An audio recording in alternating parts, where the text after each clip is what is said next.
Welcome to the war, and thanks for joining this, the fourth battle in my solo Test of Honor campaign. Just wanted to say thanks to everyone that's joined me along this journey.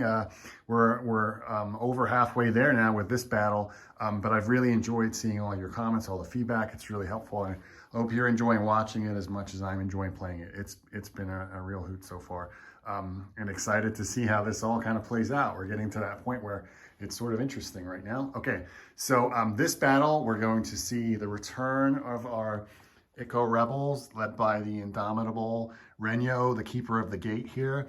And they're going to be, in this game, defending against the Honda clan, led by the dastardly leader of that clan here. I know I don't remember his name. I'm awful with these names. That's okay. We'll get to that. I'm going to talk through the forces, but let's talk about the scenario real quick. So I'm playing a scenario out of the Sengoku Expanded Rules book. This is going to be the Kidnap mission. So let me read a little blurb here. A band of stealthy warriors creeps through the darkness to capture an important enemy and drag him away to interrogate a ransom. Their allies stand ready to create a diversion and aid their escape. Now, full disclosure, I'm not playing with allies in this campaign, if you remember that from my first video. However, it should still be an interesting battle. Basically, the defenders, in this case, the rebels, they're going to be all set up, all 24 points of them, around within 12 inches from the shrine, which represents the center of the table. And then 18 points of these Honda clan warriors are going to be trying to kidnap or take out and then take off from the table with the characters. I did just say so the attacker in this scenario only gets 18 points of forces. So what does that mean? It means we don't have the banner bearer, the musician, or the unit of archers. That's 8 points that was able to remove, or 25% of the force. I think this is the first game where I've used varying points for the attackers and defenders. So interested to see how that plays out. I'm also quite intrigued because I don't really see why, but we'll come to that, or I'm sure there's a reason. Yeah, excited to get this going. So here's what I'm going to do. I'm going to get the defenders at least set up on the board, and then I'll quickly talk through what's in each force, bring you all a quick summary of where we're all at in terms of injuries, next steps, buffs, whatever that the units or the forces have gained over their previous battles, and then we'll get into it. All right, here we go. Okay, here's a quick summary of our forces on the Ikko Rebel side. So Renyo, the keeper of the gate, has his 2 orders already allocated. They're specific to him. Moving over here, we can see that Master Toshiro has the evasion skill that he's earned, and Kyuzo has the barge past special skill. And then we've got 1, 2, 3 units of Rebel Spearmen and 2 units of the Rebel Mob, one with the additional buff of the Oppressed Masses skill. And they have deployed all of their forces, being the defenders in this scenario, the kidnap scenario, in the center of the table, and really keeping those 3 characters tightly focused around the middle there, with quite a large speed bump, I think is the only way to put it, of rebels around them. This mission does use a couple of special rules. I'm going to talk about that in a moment. But let's take a quick look over here at the Honda clan and their current status.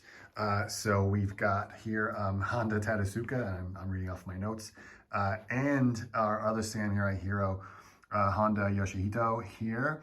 Both of them are starting this game drained, which effectively removes 1 action from their first turn. You're going to see this isn't going to impact the game a whole lot, I think, or based on the scenario. And then we've got our sergeant, our 2 units of spearmen, basically, one with a buff. So they're going to be able to come on from one side of the table. You'll wait and see once I start the first turn which side they're going to come on from. let me talk about some of the special scenario rules for this. So the first one is this counts as a surprise attack without requiring a test of wits for the attacker. That impacts the game in two ways. One, the attacker automatically starts with a dishonor card. This guy already living up to his billing as just the worst when it comes to these dishonor cards. So they do start with that. However, that means that the defenders are going to be starting the game unaware, which takes away their ability to use multiple actions for the characters, which really only impacts I think Renyo. I think this might be an issue with just based on the special abilities. Hang on, let me quickly. I'm pulling my little notes up here. Sorry, I just realized I did fail to mention. Renyo is starting with a free action because he's eager for battle based on the last battle report. I am going to say that he can still do that. That sort of clashes with the scenario rules of them being unaware, but I think that's okay. And then Master Toshiro has extra training, and Kyuzo now has an extra point of his test of vulnerability. Sorry, I should have said that all before when I was going over them. But that's where they're at. So really, not too much that's going to affect them in that respect. The other component are the lanterns. So this game takes place in darkness, which allows I believe it's a defender, either way, allows 4 lanterns to be set up. I contemplated this because you can move them in different places, but seeing as this is a fixed scenery board, and even though you can remove these, I like the way they're at, and they were already there, so I think that's sort of neutral. That they've got 4 lanterns around here. Now, again, we don't have, in fact, any missile units being taken in this game, so again, I don't think that's going to have a huge impact.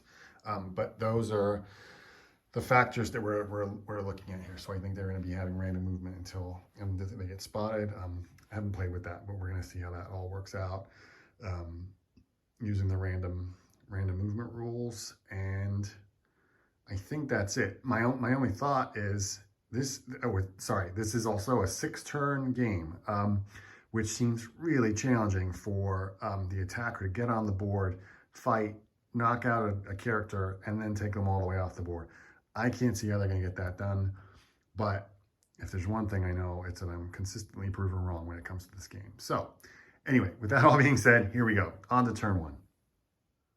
Okay, end of turn 1, and to prove my point, I figured out how the attackers could potentially win this. The darkness and the random movement that it has caused for the unaware rebels has completely thrown their units into chaos all over the table. Just to give you a sense of how that all played out, the only character to be able to move, I should say, the only character that was able to move was this one, but Master Toshiro and Renyo, not only did they not get a token pulled out, but even if they did, they'd be going completely random directions, like this unit of Rebel Spearmen, and this unit of Rebel Spearmen, and this unit. Meanwhile, the rebels with hand weapons have just randomly wandered off all the way over here. And the combination of the low-lying rough terrain, or the rough terrain, and darkness means that the few tests of wits that the rebels were able to roll to try and spot the enemy didn't work out. They failed them. The regular rebels, the followers, are only able to roll 2 dice for a test of wits. Not good at all. It didn't go all the Honda way. They weren't able to bring on 1 character before I pulled the 3rd fate token. But I would say again that drained ability did not come into play at all. Neither did the bust for the rebels, but either way, this is certainly shaping up to be another interesting game. I have no idea how this is going to play out. These units were just scattered all over the place now. That tight unit that I set them up with, I really thought that they'd be bracing for an attack from all sides, but they really didn't. On that note, I did just want to quickly say, I realized I forgot to pull quest cards at the beginning of the game for each side. So just quickly, for the Rebels, I pulled this Overthrow Oppressors. So you need to cut down an enemy character with the clan or samurai keyword by the end of turn 3. Turn 1 has already been and gone without that looking like it's going to get any closer. So good luck there, Rebels. And then for the Honda clan, again, the classic Path of Dishonor, 5 Dishonor cards, of which they've already pulled and used 1. So let's move on to turn 2, see what chaos ensues there. Turn 2, you cannot make this up. So probably the key factor here is I only pulled 2, 3, 5 tokens, 5 or 6 out of the bag before I got to the 3rd fate token. 2 on the Rebel side and 1 on the Honda side. The only other tokens I pulled was 1 for Master Renyo, who, again, due to darkness, wasn't able to roll a test of wits to spot, and he moved 7 or 8 inches directly towards the enemy. Then I didn't pull the fate. So the fate token that I pulled for the Honda clan was this local guide card, which allowed him to move up to 3 warriors more than 9 inches away to make a free move. That's what enabled the spearmen to move up over here, and then that's the end of turn 2. So it's really put the completely defenseless, unable to attack Rebel leader right up against, look at this, right up against both characters, a unit of spearmen and the sergeant for the Honda clan. This does not look good for the Rebels. So let's move on to turn 3. Oh my goodness. Okay, an incredibly cinematic turn 3. Where to start? So the Honda clan were able to get into contact with Renyo, both with the leader and with their traveling samurai. They were trying to take him out. I now realize, even though Master Renyo can't attack or can't specifically charge, he's rolling 6 dice for his agility tests to dodge strikes, and that allows him to roll a lot of dice and get that critical avoid roll, which he uses to great effect with his staff. So he knocked both enemies down initially before they were eventually able to knock him down. However, the 2 traveling samurai on the Rebel side were able to, through the benefit of pulling a clan token, get a free 3-inch move, and then that brought them within 6 inches of being able to spot someone, and they both passed their test of wits. And then this traveling samurai, again, who I believe I said the last game that I used him, he didn't do much. He came flying in, took out 2 of the Ashigaru spearmen with only 1 remaining. So he's certainly earning his keep. Interestingly, and I don't know how I feel about this, quirk of the rules or just bad dice rolling, but while these 3, or sorry, I should say Renyo and the 2 traveling samurai on the Rebel side are both aware, the followers throughout the rest of the table, including these units that are so close, they're not passing these test of wits rolls. So I don't know if I'm reading that wrong, but the couple of units that weren't close, certainly definitely not close enough to be what I think would be obviously close enough to be able to see someone in the dark, they've continued to run further and further away. We've got 1 unit down here. They're not completely useless, I guess. They could still have an impact. But really, this is where the action's at. I could very easily see the Honda clan pulling off a victory here and moving them off the table. That being said, though, their exit path carrying Master Renyo is tight, at least. It's not completely blocked, but I'm excited to see how this goes. We've got 3 turns left. It could go either way. Let's see. So turn 4 was a pretty short one. The fate tokens came out quite early on in the game. I would say, or sorry, in the turn, and I would say barely half of them came out, especially none of the follower tokens for the rebels came out. It really was a matter of the 2 traveling samurai flying in, you know, both now being aware, trying to take out the opposing traveling samurai, all the while realizing that for the in terms of the objective for the scenario, we can't, or the Honda clan or the attacker can't have any defending units within 1 inch of the character that they're looking to pull away. In this instance, that would be Master Renyo laying down there with that unit of spearmen, rebel spearmen, being very close. So both the Honda sergeant and the lone remaining Honda Ashigaru spearmen both tried to get in and push them back at least, or do something to get them to fall back, so that the characters could pull off pull Master Renyo away. There wasn't enough tokens to do it.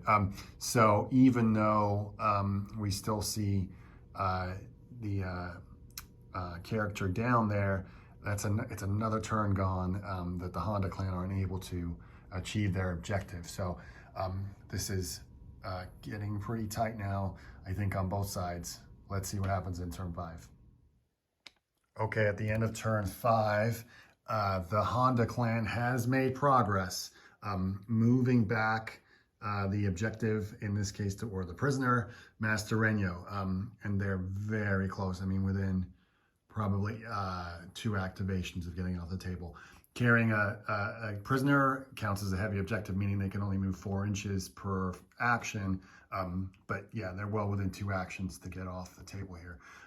The other 2 opposing Ikko Rebel traveling samurai were able to, you know, perform their actions, and one of them did cause a blood drop on the Honda leader, but it hasn't really, you know, stalled the advance of the other units doing what they want to do. Nearly everything got to go this turn, unlike the last turn. Although somewhat, I find it frustrating that even now all this action is going on, there's still other units that are completely unaware. We've got 1 unit that stumbled all the way across the other side of the table, almost into the river. So they're not going to be playing any part in this game. However, that being said, this unit did random move closer, so that might, you know, have an impact. But we're about to move into the final turn of the game. Let's see what happens. A very short 6th turn, and it's a victory for the Honda clan. I can give you pretty much the exact details of what happened. The Honda clan pulled a character token, was able to make their first move 4 inches back. The rebels pulled a follower token, and it really came down to this unit being able to make a hit or make some kind of takedown of that character. They failed their strike roll. Next token out of the bag was another character token, and they were able to take off. So I think in the grand scheme of things, this was a pretty, you know, narratively at least, there wasn't a whole lot of things that went on here. Master Renyo walked straight into the hands of the attackers. However, from a dice rolling point of view, it was a heck of a lot of fun trying to see him defend himself once he'd gotten into that mess. It just didn't work out that way, and yeah, the rest of the Ikko Rebels certainly need to practice their sentry duty, because they were all over the place very early on in the game. Kudos to the 2 Ikko Rebel traveling samurai. They really did try to save the master once the alarm was raised, once they got their wits about them and were made aware. It just wasn't enough. They couldn't get through in time. So anyway, that's a victory for the Honda clan. I'll do a quick wrap-up video showing any kind of character progression and things like that. So let's see what happens in that. Okay, post-match or post-game wrap-up for the Rebels. As thematically as can be expected, Master Renyo rolled that he was captured in the game. The subsequent roll showed that he was actually released. So net result, pretty neutral for him. Moving over here to Master Toshiro, there we go. He rolled that he's eager for battle. So in the next game, his first turn, his first activation, he gets a free turn. And then for Kyuzo, he rolled an ability, I can't remember the name of it, but it basically, it was not yet healed. If he had any blood drops, they would have, we would have been impacting those or having those roll over to the next game. But because he didn't have any, he's fine. So yeah, net result there, plus one activation in the next game. So even though they lost game, that's not too bad. Then let's look over here. Honda Tadasuka got +1 agility. He was able to add that. He's now going to be a bit of a monster with the agility rolls as well as his pretty impressive attack rolls. And then for Honda Yoshihito, he also rolled that eager for battle ability. So he's going to be starting his next turn or next game with a free activation. Now, interestingly, I noticed, or as this is playing out, as part of the post-game kind of character progression, you're able to keep one skill. That's really impacted the Rebels here, who are almost maxed out with the amount of skills that they can have. Master Renyo can have one more, and Master, I forget I'm sorry with the names. They've only got the ability to get that, and that really impacted them pulling out the fate tokens. So I actually elected, I didn't see anywhere in the rules that I couldn't do this, but I actually elected not to take any skills or carry over any skill cards for the Honda clan. They just, first of all, they only got 2 characters, so that's really going to limit them or their ability to at least be pulling cards. And at this point in the campaign, I feel that's a little more important than saving them from game to game. So anyway, that being said, that's the end of the game. It's a victory for the Honda clan. And I'm excited to see what happens in our 5th game. So thanks for watching. More to come soon.